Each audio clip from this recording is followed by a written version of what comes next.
Hey guys, welcome to our show. This is Ethan Kasales and I'm Dave Abruzzese, and we are going to talk some Penn State football.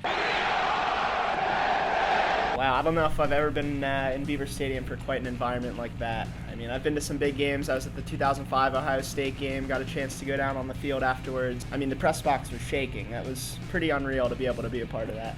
One of my favorite memories is probably, watching the crowd storm the field. I've never seen anything like that. It was fun, it was special, but there's a lot to talk about and take away from it, I think. Yeah, definitely an emotional game. I mean, with everything that happened, Franklin touched on it in his post-game presser.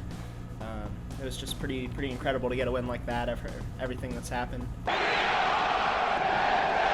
Probably the biggest takeaway, too, was, we had two special returns to the defense. Right, yeah, you really can't count out the return of Jason Kabinda and Brandon Bell.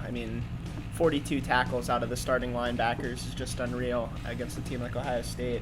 Kabinda hasn't played since Kent State, and Brandon Bell played a little bit against Pitt, but to come back and be so effective, have 19 and 12 tackles respectively, that just shows how prepared they were. I agree. The impact that they had was both palpable and changed the complete outcome of the game. What we saw was a complete performance from Penn State's defense, and what I'm really encouraged about too is just how they not only hung with one of the best offenses in the country. They shut them down at points. Yeah, putting up 6 sacks against J.T. Barrett and that offensive line is just crazy. Not one team put zeros on the board in any quarter against Ohio State, and we were able to do it in the first and fourth quarter, arguably two of the biggest quarters of the game. This offense really goes through a variety of playmakers. You got Chris Godwin on the outside. DeAndre Tompkins has really stepped up this season. Oh, he's been phenomenal. You look at a guy like you said, Tompkins, who comes, I don't want to say out of nowhere, but he took a few years to really get that frame on him, and now that he's really been comfortable on the college level, he can really add a different option to that downfield passing game. And Mike Gesicki too is a guy that really stepped up. He's on the field almost 80%, 90% of the offensive snaps. So he's really taken his blocking game to a new level, making those plays downfield. That one-handed grab against Temple is unreal. Well, something I'd like to point out, too, is that we're seeing a better blend. You see, last year, the offense was more reliant on Chris Godwin. That's not a bad thing, but Deshaun Hamilton was kind of left out a bit. Now you see, all right, 1 for 34, Godwin 2 for 39 and a touchdown. You're not going to expect 5 or 6 grabs apiece from them per game, but seeing that McSorley he can spread the field. He can go to one, he can go to the other. But even a guy like Trace McSorley, to only complete 8 passes in that game and still drive down the field, still make the plays when they needed to.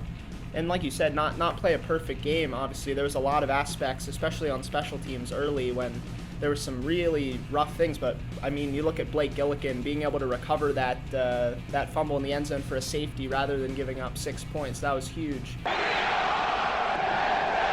I'm just excited looking at the future, not, all things aside, given circumstance and the team standing, just to see this team go from, the Michigan game looking completely deflated to finally coming together, getting the pieces together, and actually living up to some of the hype that I'd say most of the optimists believe that this team could be capable of.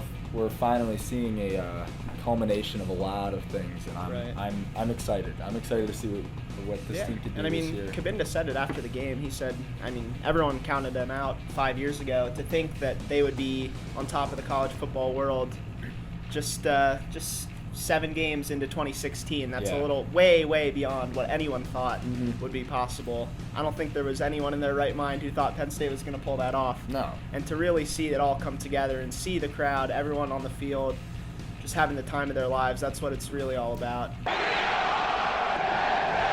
Let's take a look at Purdue. Sure. So an interesting 3-4, but I think this record is it's a little deceiving. Yeah. If Penn State's looking over this game and looking to Indiana, looking to Rutgers, looking to Iowa, then that's a recipe for disaster. And I think the worst thing for this team, obviously a loss, but to be ranked for the first time in 5 years, to have such momentum, such a feeling that hasn't been here since I mean, since before the scandal broke, realistically. I mean, 2008 was our last big season, you could argue, getting to that Rose Bowl. Let's take a look at Purdue's roster. You have Gerard Parker filling in for the fired Darrell Hazel. An interesting move by Purdue, I'd say, financially, given that they owed Hazel around $1.5 million just to buy his contract out. Overall, this team is.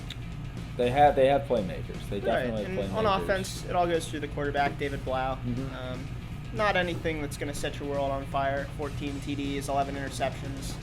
He's So turnover prone, but yeah, pedestrian numbers in some sense, but still can kind of beat you down the field. On defense, you got Marcus Bailey, 49 total tackles, leading their team as a redshirt freshman out of Columbus. You got 2 solid safeties in Leroy Clark and Navon Mosley. So those are some guys that are going to really challenge those wide receivers downfield. thanks so much for tuning in, folks. For Onward State, I'm David Abruzzese. And I'm Ethan Kasales. We'll see you next week.